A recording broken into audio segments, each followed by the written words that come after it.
জুবিন গাৰ্গবিহীন এমাহ সম্পূৰ্ণ। জুবিন গাৰ্গৰ মহাপ্ৰয়াণৰ এটা মাহ আজি সম্পূৰ্ণ হয়।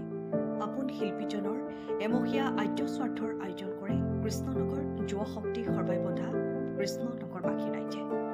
আৰম্ভণিতে জুবিন গাৰ্গৰ প্ৰতিচ্ছবিত বন্তি প্ৰজ্বলন স্মৃতিচাৰণ অনুষ্ঠানৰ আয়োজন কৰাৰ লগতে ভকত বৈষ্ণৱ আইমাতৃ যুৱক যুৱতী সকলোৱে ভক্তিভাৱে নাম প্ৰসংগ কৰা দেখা যায়।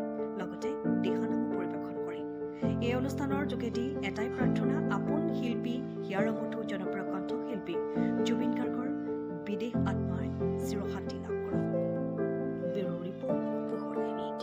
ৰাইজ আইসকল একত্ৰিত হৈ প্ৰজ্বলন কৰি সংগৃহীত দ্ৰব্য সমন্বিতে নাম সমৰ্পি ভগৱন্তৰ চৰণাবিন্দৰ সমৰ্পণ কৰি যুগ শ্ৰেষ্ঠ একক্ষৰী ৰাম নাম নামৰ অন্তৰে ভাগি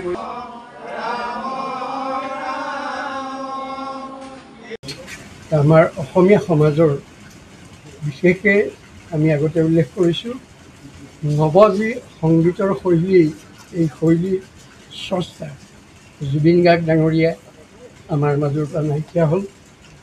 আমি সেয়ে তেখেতৰ বিদেহ আত্মাৰ সদ্গতি কামনাৰ্থে এই অঞ্চলবাসী ৰাইজ একত্ৰিত হৈ সৰাইবন্ধা কৃষ্ণনগৰবাসী ৰাইজ একত্ৰিত হৈ এই শিল্পীগৰাকীৰ বিদেহ আত্মাৰ সদ্গতি কামনাৰ্থে বিভিন্ন কাৰ্যসূচী লৈছোঁ।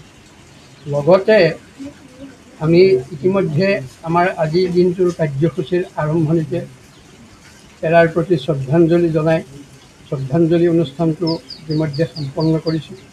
ইয়াৰ লগে লগে এভাগী স্মৃতিচাৰণ সভাও আমি অনুষ্ঠিত কৰিছোঁ। ইয়াৰ অন্তত সকলো ভকত বৈষ্ণৱ আপোনালোকে দেখিছে একত্ৰিত হৈ আমি ভগৱন্তৰ গুণানুকীৰ্তন সত্যন্ন কৰিম, নাম আৰু প্ৰসংগ হ'ব। ইয়াৰ পিছতো দিনটোৰ বাবে আমাৰ শ্ৰদ্ধাঞ্জলি কাৰ্যসূচী চলি যাব। লগতে আমাৰ নাম প্ৰসংগৰ পিছতেই দিহানামো হ'ব।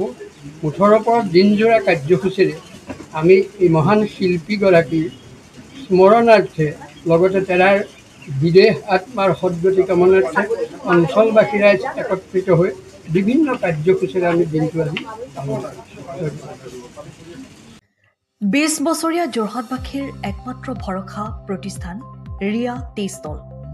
হয়, যোৰহাট পুৰণি বালিবাটস্থিত বিজি পথত আপোনালোকৰ আপোন আৰু ভৰসাৰ চাহ, মিঠাই, বিভিন্ন সুস্বাদু সমৃদ্ধ বিপণী ৰিয়া টি ষ্টল।